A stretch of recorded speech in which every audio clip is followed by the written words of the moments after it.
everyone, Captain out here, locked and loaded. Welcome back to another video. Today I'm going to be doing something different actually. I'm going to actually review a mobile game that came out recently.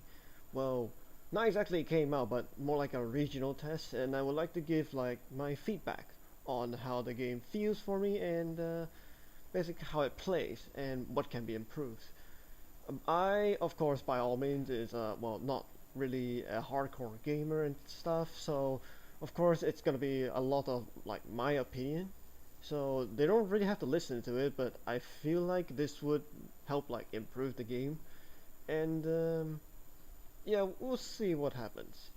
So I have some gameplay of the game right here as well, so I'll be using maybe proper gameplay as to what I'm talking about, and yeah, let's get started. So the game I'm going to be talking about today is Just Cause Mobile.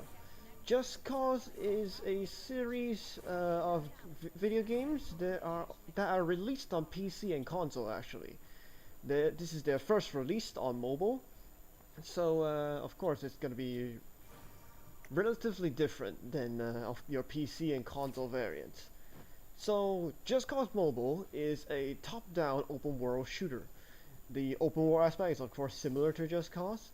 It is currently in regional early access phase, and it is released on 5th November 2021. The actual release is scheduled on 2022, so next year, sometime. I don't know when, so we're going to see. The regional early access is only available in Malaysia and Singapore, which of course I'm residing in. That's why I can review this. So what's different about this with the PC and console variants is that the PC and console variants, the camera is on the shoulder, like over the shoulder. So Just Cause Mobile, it's different in that aspect because it's a top-down, like the old game, Gun Bros. But I don't think that game works anymore, so I can't really show you any gameplay of it, but I mean, you can see how Just Cause Mobile would play like since I'm showing gameplay on screen. And yeah, now I'm just gonna go straight into the point, like the praises and the criticism I have on this game. The praises, I guess it feels different. It is a fresh experience since, of course, it's not like the PC game. It's like a top-down, and yeah, it really reminds me of Gun Bros. Like, I miss that game a lot. However, this doesn't really perform up to, well, my expectations, I guess. Another praise is, of course, the co-op element, since Just Cause on PC and console never had co-op. We had something close to that in Just Cause 3, but it was a community mod. And, of course, I haven't played it because I saw the reviews and I think the servers are not working or something. I forgot what it said, but basically I don't think that co-op works that much anymore, so I'm just playing Just Cause 3 like a single player experience, much like how they intended. But that's where the praises end. There are a lot of criticism. I have an entire notepad here just to list down what criticism I have on the game. So yeah, I'm gonna be listing them one by one. So okay, first up, the gameplay. It strays away from the standard Just Cause experience. Why do I say that? Because Just Cause on PC and console, when you think Just Cause, you would think, oh, third-person shooter, over the shoulder, you blow stuff up and you kill people. That's not the thing. That's not the case with Just Cause Mobile. Sure, you still blow stuff up and you still kill people, but the feeling is overall very different now, since you're using two joysticks instead of, well, something like Call of Duty in third person or something like that. So yeah, like when people think Just Cause, they would, well, of course, not this shown on the gameplay right here. So that's my first criticism for the gameplay. Second is shooting accuracy. It is non-existent. I know first shot accuracy is very accurate in this game because of course I've drag to shoot and let go of the joystick and do it again, and it's pretty well like accurate until this time. But what I meant is the targeting system is whack. Because the targeting system, it's a top-down shooter, and of course you're never actually accurate in top-down shooters like joystick accuracy. So they add like an aim assist mode, so it will just automatically aim at the nearest enemy or object to your joystick's direction. However, this poses a problem because sometimes the auto aim doesn't actually shoot what I want it to shoot. Like I would sometimes need to target a chaos object, and it would target a nearby enemy instead, and vice versa, of course. I have a suggested fix for this, which is to add like a button to enter a precision aim mode. That's like how Just Cause 3 has like a basically ADS mode. Well, not exactly ADS, more like zoomed in, but that also helps. So you can cancel the auto aim and turn it into maybe the precision aim mode could be the over the shoulder aim style, and you can manually target what you want to shoot, so it will actually hit what you want. The third problem right here listed is shot registration lag. Now it's not the shot registering on the enemy, more like the shots don't fire like consistently when you're firing. Like sometimes when you drag your joystick from one direction to like the other, from right to left, your gun would stop firing. And well, that's not the worst part. The worst part is sometimes your gun will keep firing, but it's not actually firing. This may not make sense as much, but I think I would show some gameplay right here, but yeah, sometimes you could see the shots being fired from your avatar, but your ammo counter doesn't actually go down, and of course you won't deal damage because the game doesn't think you're firing, although your avatar is. Fourth point, reloads are really tedious. They are long and they are annoying. Secondary weapons also has a chance to bug out. After the reload animation finishes, it has a chance to not reload at all, leaving you at 0 rounds or how many rounds you had left when you press the reload. And also, shotguns don't make any sense when reloading. I fire 2 shots and you still need me to reload 6, which of course doesn't make sense. So my suggestion the bug definitely needs to be fixed, but my suggestion for shotguns, of course, variable reload, maybe how much time per shell, and yeah, it's basically just that. Also, yeah, it's still tedious because, of course, when the other shotgunner shoots you, your reload is just cancelled completely. Fifth point, the grapple melee is pointless. Like, it does 100 damage and knockback, but the knockback, like, it's not even that long. Like, it's not even long enough for you to finish a assault rifle reload. So they'll be back up on their feet and ready to shoot you again before you're even done reloading. Even worse when you're using a defender machine gun. I think those reload forever. And my proposed fix to this, or not fix, change to this, maybe change the damage to percentage. I mean, at least you're dealing damage with the grapple melee instead of just knocking them back. Change the damage to a percentage style, like a percentage of their max health or base health, not max health, with like a max damage limiter, like limited by the items in your loadout. Like for example, maybe changing your grapple can change the amount of damage, like maximum amount of damage you can do with it. Now, 6th point, the building invincibility or invisibility bug. This one, of course, you need to fix it because it is annoying.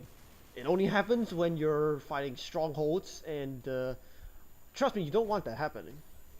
So what happens is I only experienced it when I was partying out with someone else, but some buildings can't be damaged, or some buildings are destroyed, but the game doesn't register the destroyed, or rather they're invisible.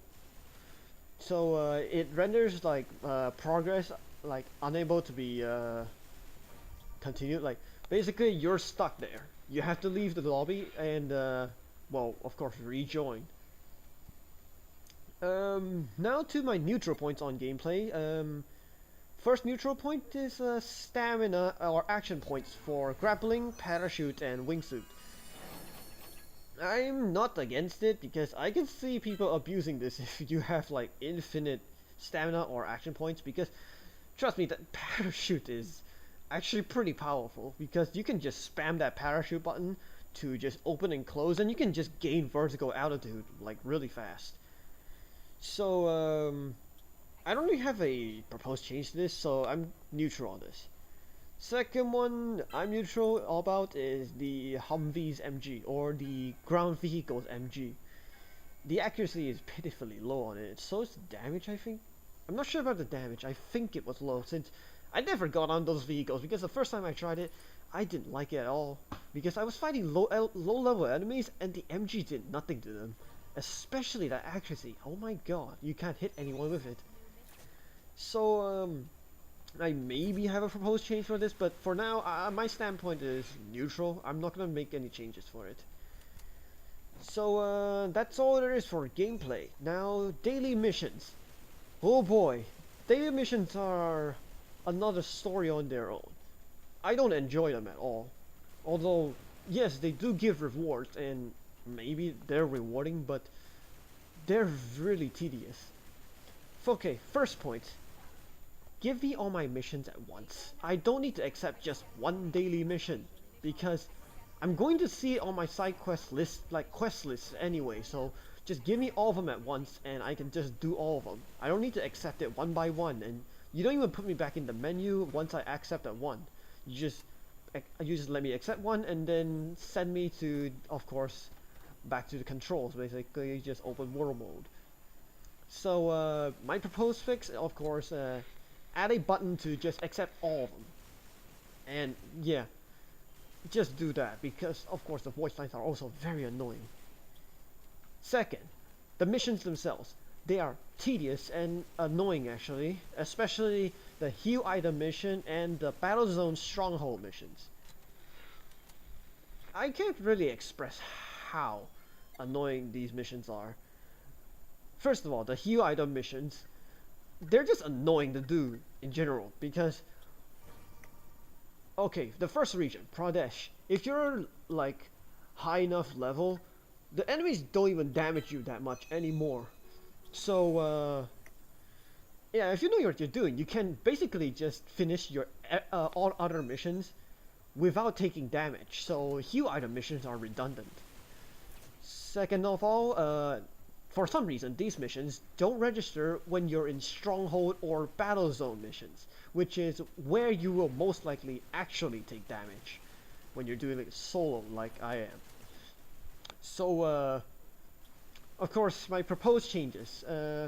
First of all, heal item mission, either you allow it in Battle Zone missions or Stronghold missions, or get rid of it. This is not necessary, because the fact that you can only buy a limit of 10 in the shop per day already makes this mission a very tedious thing to do, because you can only get 10, and I think from the preview in the game, like I saw the daily missions, there are 5 regions that you can accept daily missions at. That's a total, and every single region has this heal item mission, and on my current level, you need to use 4 to finish that one mission, which is already, what, 5 regions times 4 items, you need already 20 of them, and you can only buy 10. So, no. Second proposed fix is probably maybe change it to maybe like fire a certain amount of rounds or deal a certain amount of damage. Maybe fire a certain amount of rounds, people can cheese it. Basically, they can just stay in the a safe zone and just keep firing their weapon.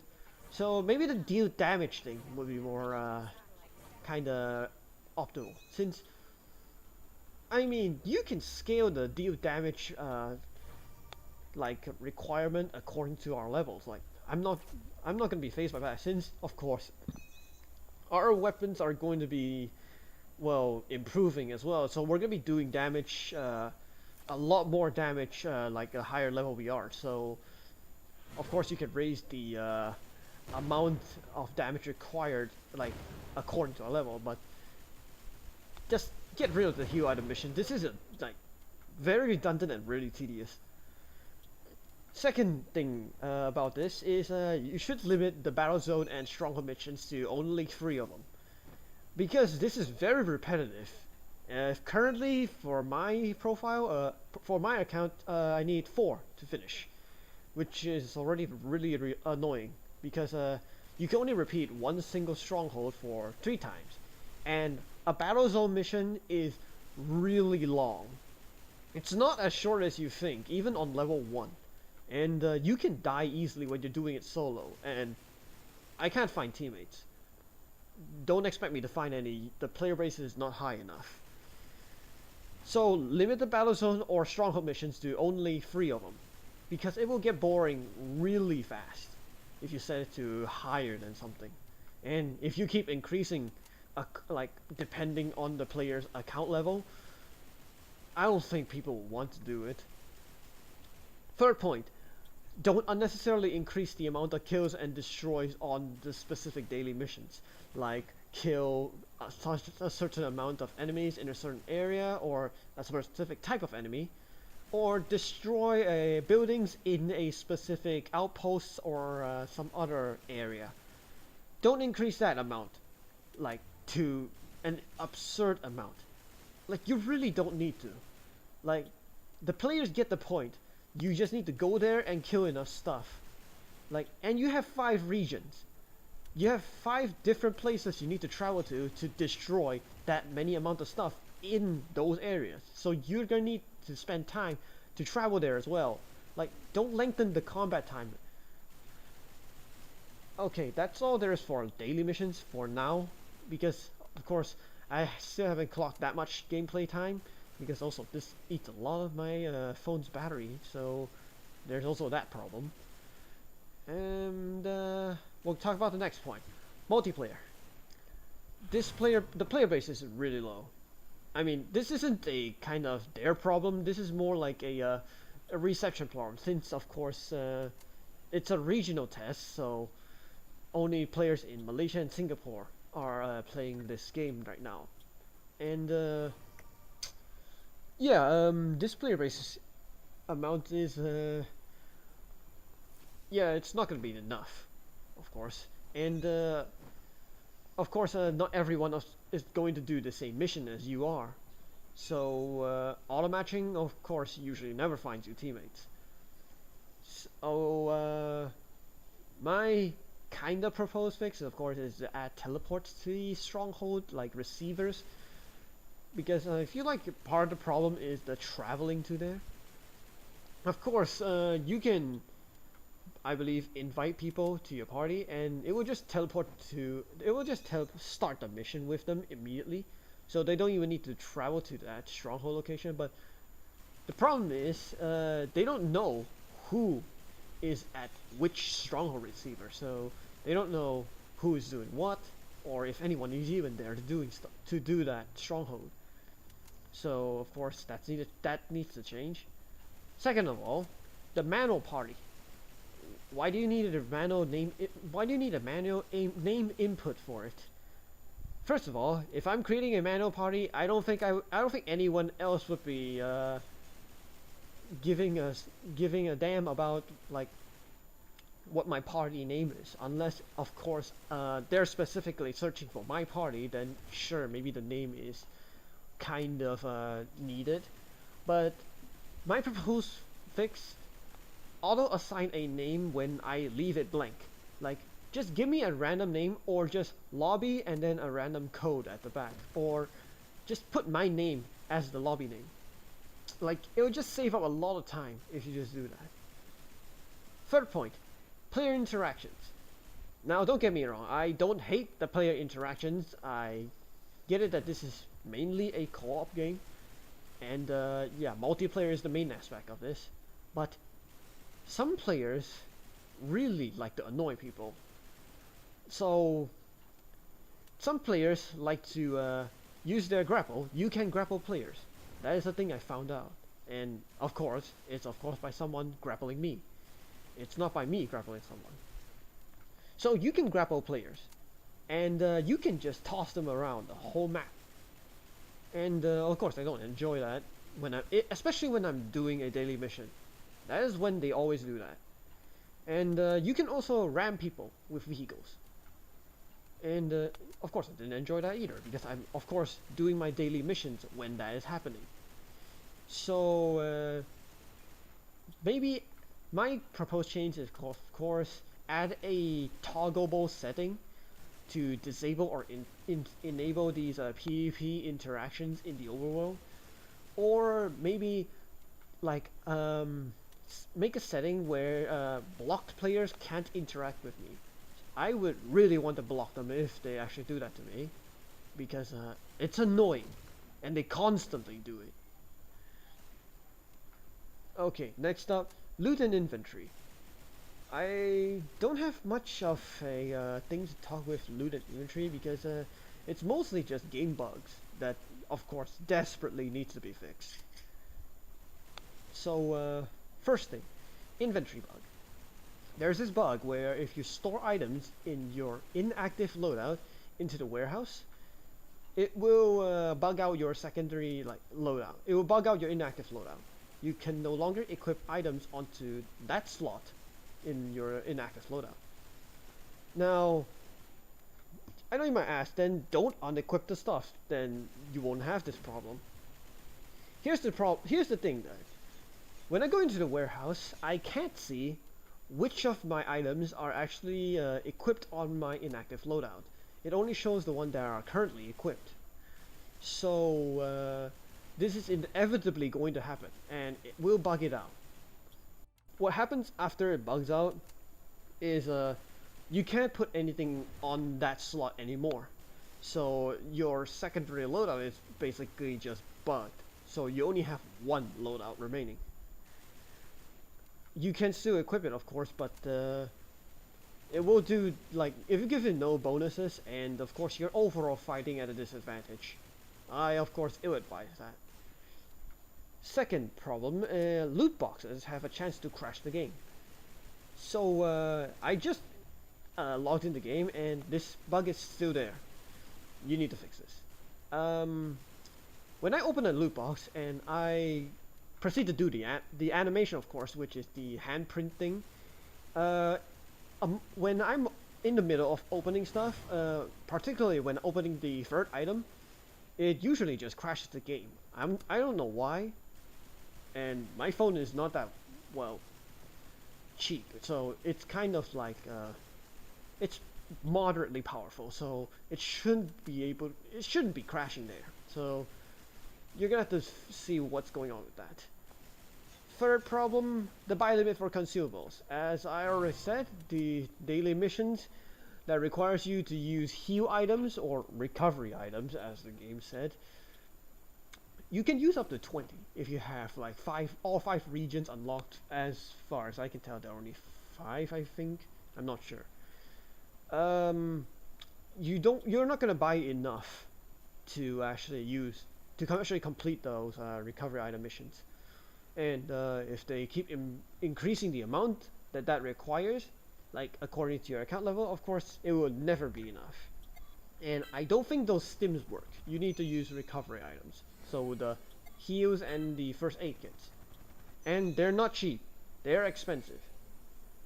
So my proposed fix: increase the limit for the smaller heal items, maybe 4 purchases or 10 purchases, because 2 purchases of sets of 5 is just not gonna be enough. My last criticism for Luton Inventory is the black market consumables. Now, I don't have anything wrong. I don't have any grudges on the FOB. I'm particularly okay with every aspect. Of course, the warehouse bug, well, I'm not okay with that. But the black market. why are bundled things more expensive than the individual ones? Like, like 5 shards they cost 1,000, but 30 shards they cost 6,900.